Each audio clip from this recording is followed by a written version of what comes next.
ইসলামী হুকুমত যখন ছিল, কাজী কুজা প্রধান বিচারপতি ছিলেন। আমরা যে মাযহাবের অনুসারী, আমরা কিন্তু হানাফি মাযহাবের অনুসারী। আমরা মালিকি, শাফি, হাম্বলি মাযহাবের কিন্তু অনুসারী না। এই বাংলাদেশের বেশিরভাগ মানুষ হচ্ছেন হানাফি মাযহাবের অনুসারী। এই হানাফি মাযহাবের একজন ব্যারিস্টার ছিলেন, ব্যারিস্টার ইমাম আবু ইউসুফ রাহমাতুল্লাহি আলাইহি। ওনার সময় যিনি বাদশা ছিলেন, উনি ওনার বিবিকে বলছেন, বিবি তুমি আমার আজকে রাত্রের ভিতরে আমার রাজ্য থেকে যদি বের হয়ে যাইতে না পারো, তাহলে তোমাকে আমি তালাক দিলাম, তালাক।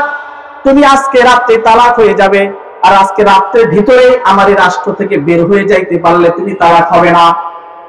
বিবি টেনশনের মধ্যে পড়ে গেছেন যে বিশাল রাজ্যের ভিতরে আমি কেমনে এই দেশের বর্ডারকে ক্রস করে অন্য জায়গায় চলে যাব।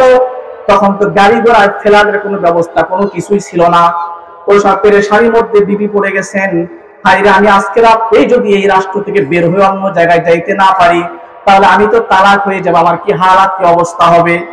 স্বামী ছাড়া মহিলা মানুষের জীবন সুন্দর হয় না।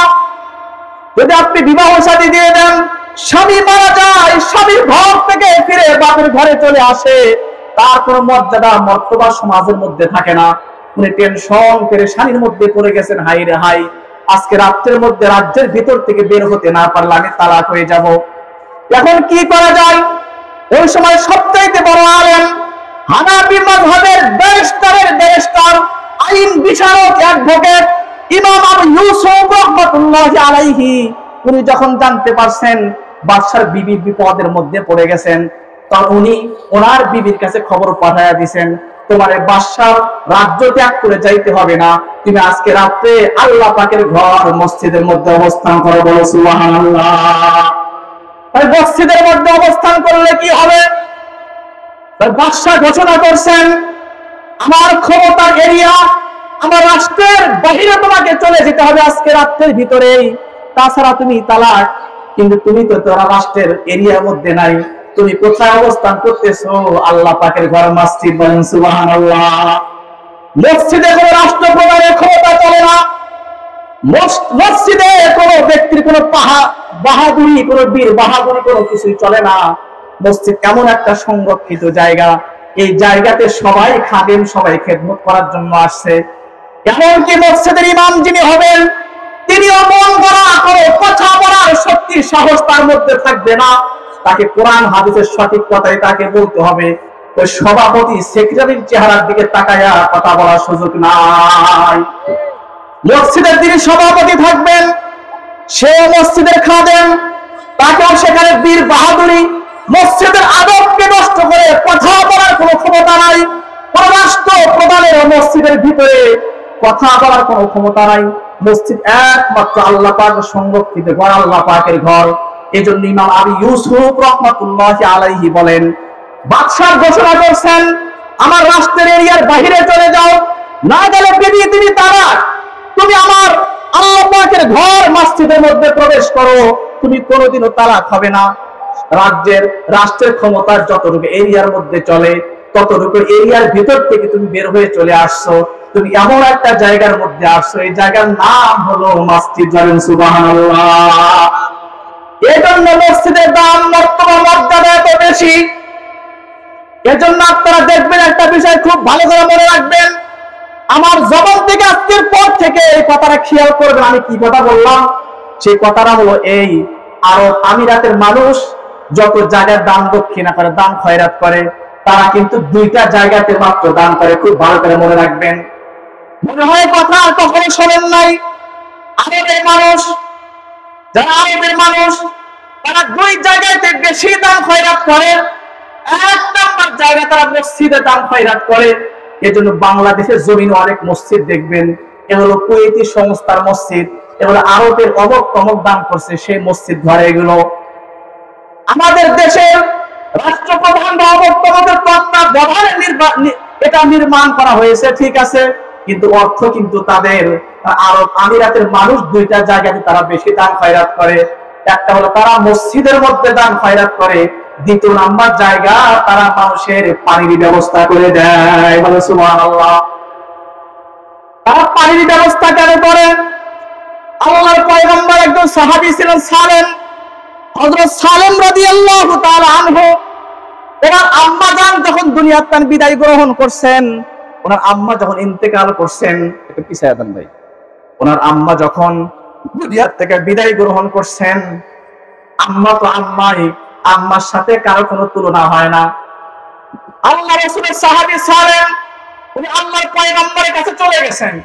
ওই আপনারা আব্বা আম্মা মারা গেল, হুজুরের কাছে আসেন, হুজুর আব্বা মারা গেল, খেদমত করতে পারলাম না, মা মারা গেছে, কোনো কিছুই করতে পারি নাই, আর্থিক অবস্থা ভালো ছিল না, এখন তো আল্লাহ পাক অনেক অর্থ সম্পদ দান করছে, কি করা যেতে পারে আব্বা আম্মার জন্য? আল্লাহর পয়গম্বর সাহাবী সালেম রাদিয়াল্লাহু তাআলা আনহু উনি সরকারে দো আলম হাবিবে কিবরিয়া বিশ্ব পয়গম্বর রাহমাতুল লিল আলামিনের কাছে গিয়ে বলেন, পয়গম্বর আমার আম্মা জান দুনিয়ার থেকে বিদায় গ্রহণ করছেন, আমি তো ভুলতে পারি না, আম্মার জন্য কি করতে পারি? পয়গম্বর আপনাকে আপনি বলে দেন, জানায়া দেন।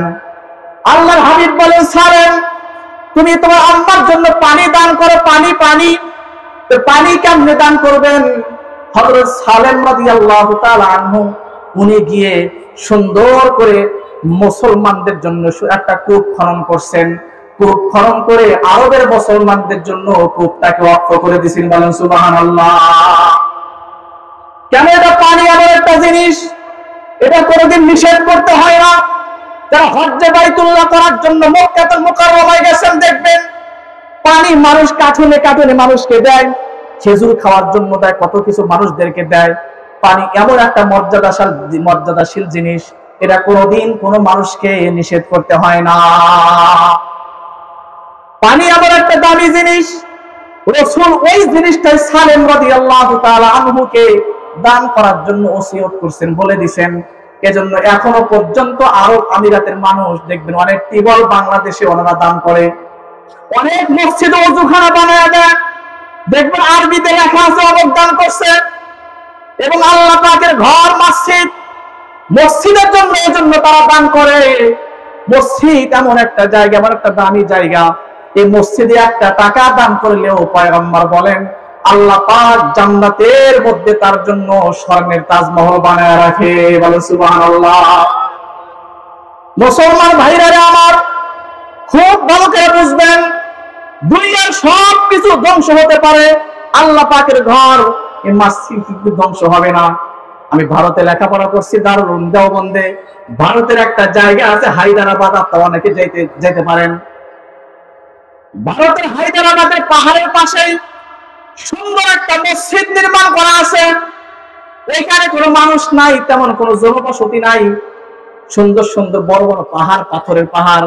ওই পাহাড় গুলোকে ড্রিল মেশিন দিয়ে ছিদ্র করে তার মধ্যে বোমা বারুদ ঢুকায়া, রিমোট দিয়া সে বোমাকে ব্রাস্ট করে পাহাড় গুলো ভেঙ্গে চুরমার করে সমতল ভূমি বানায়া মানুষের বসবাসের জন্য জায়গা বানায়া দিচ্ছেন, যে ভবিষ্যতে মানুষ এখানে বসবাস করবে।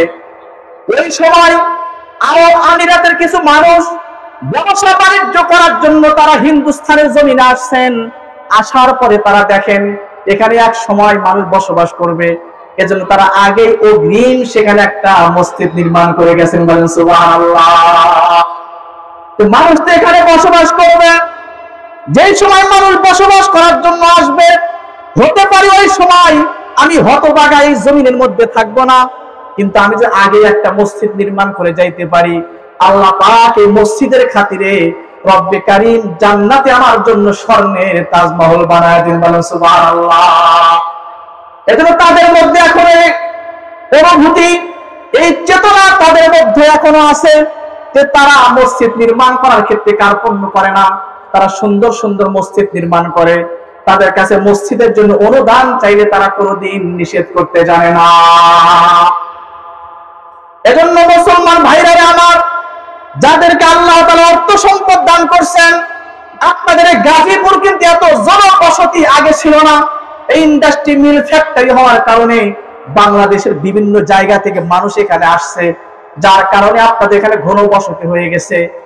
যেখানে দেখবেন বসতি হওয়ার সম্ভাবনা আছে, আখিরাতের দিকে তাকাইয়া সুবর্ণ সুযোগের গনিমত মনে করে সেখানে আল্লাহ পাকের ঘর, সুন্দর একটা মসজিদ আপনি নির্মাণ করে দিবেন।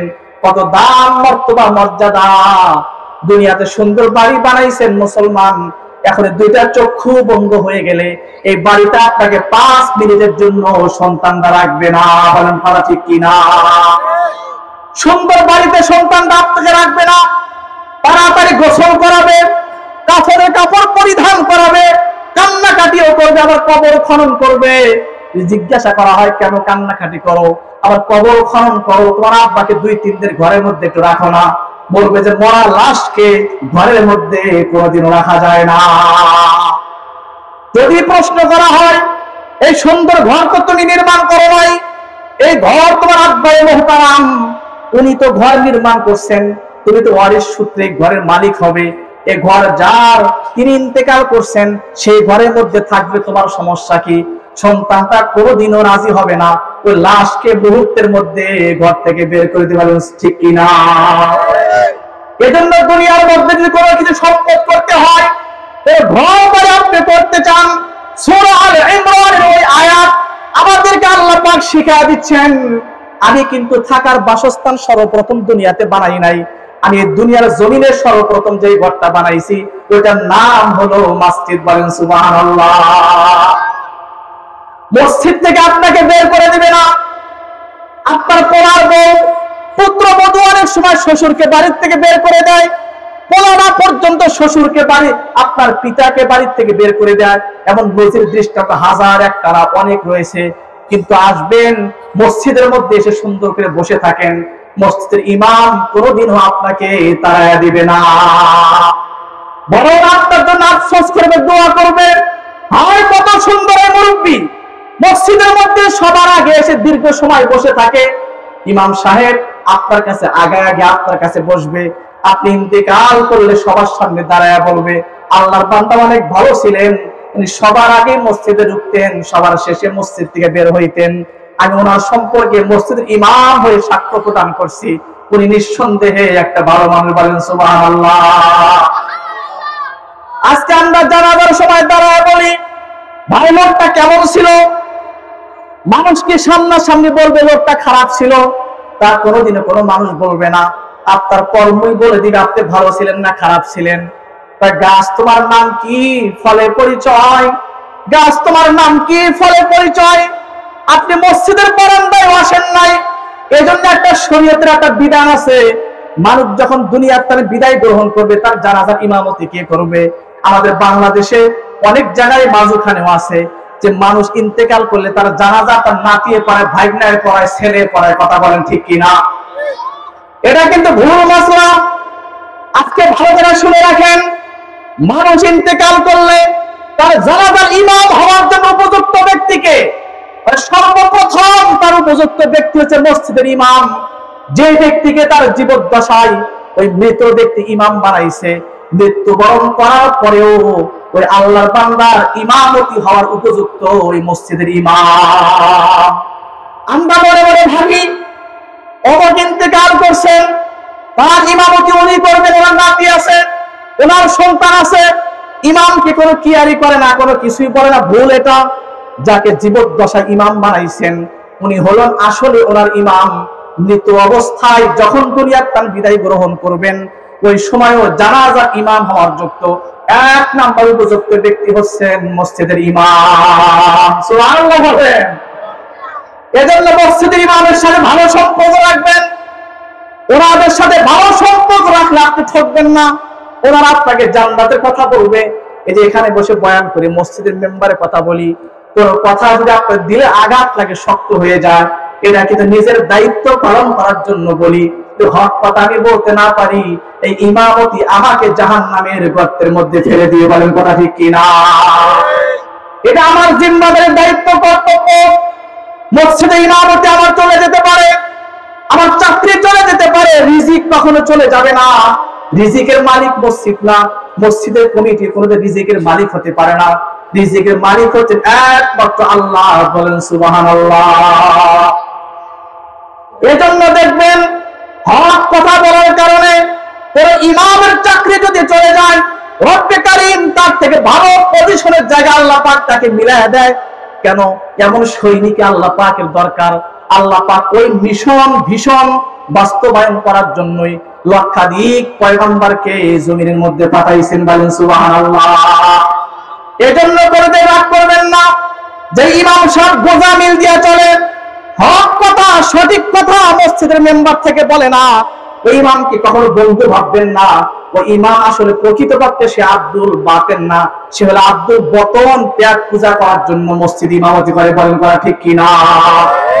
যে ইমাম হক কথা বলবেন আপনাদের সংশোধন করার জন্য, সমাজের মধ্যে ব্যতিক্রম কোনো কর্মকাণ্ড সংঘটিত হলে ইমাম সতর্ক করে মানুষদেরকে জানায় বলে দেয়, বুঝবেন ভালো একজন ইমাম আপনি পেয়ে গেছেন। এক বাদশার ঘটনা মনে পড়ে গেল, বলতে চাইছিলাম না, স্মরণে আসছে। বাদশা নামদার সুন্দর একটা মসজিদ নির্মাণ করছেন, মসজিদে ইমাম নিয়োগ দিচ্ছেন। বাদশা ইচ্ছা করে মসজিদে নামাজে দেরিতে যান, ইমাম সাহেব বাদশার জন্য দেরি করে যে বাদশা আসুক এরপরে নামাজটা শুরু করি। বাদশা নামদার নামাজের টাইম দেখে 5-10 মিনিট ওভার হয়ে গেছে। এরপরে বাদশা মসজিদে গিয়ে নামাজ আদায় করে। যখন ইমাম সাহেব নামাজের সালাম ফিরা শেষ করে তখন বলেন, আসসালামু আলাইকুম হুজুর, আপনি গাট্টি বস্তা গোল করে বিদায় গ্রহণ করেন, আপনাকে মসজিদ রাখবো না। ইমাম সাহেব তখন চিন্তা করে, হায় রে, আমি তো ওনার জন্য দেরি করে নামাজ আদায় করলাম, উনি কেন আমাকে বাদ দিলেন? উনি তো আমাকে মহব্বত করা দরকার ছিল। উনি কয়েন না, আপনি চলে যান, আপনাকে আমার মসজিদে রাখবো না। আরেকজন ইমামকে নিয়োগ দিচ্ছেন, উনি এটাকে বাদশা এত সুন্দর মসজিদ নির্মাণ করছেন যে মসজিদ উনি একাই বেতন যা কিছু মসজিদের প্রয়োজন হয় সবকিছু নিজেই ব্যবস্থা করেন। ওনার জন্য 5-10 মিনিট দেরি না করলে কোনোদিনও হয় না। উনিও বাদশা নামদার ইচ্ছা করে মসজিদে দেরিতে আসেন, তাকে হুজুর নামাজ শুরু করে না, আমার জন্য দেরি করে। বাদশা নামদার যখন মসজিদে আসেন এরপর ইমাম সাহেব নামাজ শুরু করে দেয়। নামাজের সালাম ফিরানো শেষ, বলে আসসালামু আলাইকুম, ইমাম সাহেব আপনি গাট্টি বস্তা গোল করে চলে যান, আপনাকে মসজিদে রাখবো না। এইভাবে শত শত ইমামকে উনি বর্জন করছেন, ইমামকে মসজিদ থেকে বিদায় গ্রহণ করছেন। এক পর্যায়ে একজন ইমাম আসছেন, যখন নামাজের সময় হয়ে গেছে, বাদশা নামদার মসজিদে আসতে দেরি করছেন আগের মতোই। ইমাম সাহেব বাদশার জন্য দেরি না করে সময় মতো উনি নামাজ শুরু করে দিয়েছেন। বলেন সুবহানাল্লাহ। বাদশা যে নামাজ অংশগ্রহণ করছেন, নামাজ যখন শেষ হয়ে গেছে, আসসালামু আলাইকুম বলে বাদশা বলেন, হুজুর আপনি মসজিদে থাকবেন, আপনাকে পরিপূর্ণ কনফার্ম নিয়োগ আমি করে দিলাম, আপনি মসজিদ থেকে যাবেন না। বলেন সুবহানাল্লাহ। বাদশার আম্মা ডাক দিয়ে বলেন, ছেলে, এত সুন্দর মসজিদ তুমি নির্মাণ করছো, শত শত ইমাম এই মসজিদে আসতো, তাদেরকে বিদায় দিয়ে দিলা, এই ইমামের মধ্যে তুমি কি গুণ বৈশিষ্ট্য পাইলা? তাকে মসজিদ থেকে বিদায় দাও না। তুমি বলছো আজীবন তোমার এই মসজিদ ইমামতি থাকবে, যতদিন তোমার হায়াত আছে মসজিদ আছে, তোমার ইমামতি কোনদিন ওই মসজিদ থেকে যাবে না। বাদশা নামদার মাকে উত্তর প্রদান করলেন, আম্মাজান শুনে রাখেন, যত ইমামকে আমি এই মসজিদ থেকে বিদায় করছি, একজন ইমাম আল্লাহ পাকের গোলামি করে নাই, তারা সবাই আমার গোলামি করছে। আমার গোলামি, আমি যখন মসজিদে 5-10 মিনিট দেরি করে আসি, তখন তারা সকলেই আমার জন্য 10 মিনিট দেরি করে। তারা কিন্তু মালিক যে সময় মতো নামাজ আদায় করতে বলছেন সেই সময়ের পরোয়া তারা কোনোদিনও করে নাই। আমি যে আমার ইমাম মসজিদে রাখতে চাই এবং ইমামের পিছনে নামাজ আদায় করতে চাই, যে শুধুমাত্র মালিকের গোলামি করবে এমন পরহেজগার সুন্দর ভালো ইমামের পিছনে নামাজ আদায় করলে আল্লাহ পাক এই নামাজের বরকতে জিন্দেগীর গুনাহ খাতা maaf করে জান্নাতের মেহমান বানায় দিবেন। বলেন সুবহানাল্লাহ।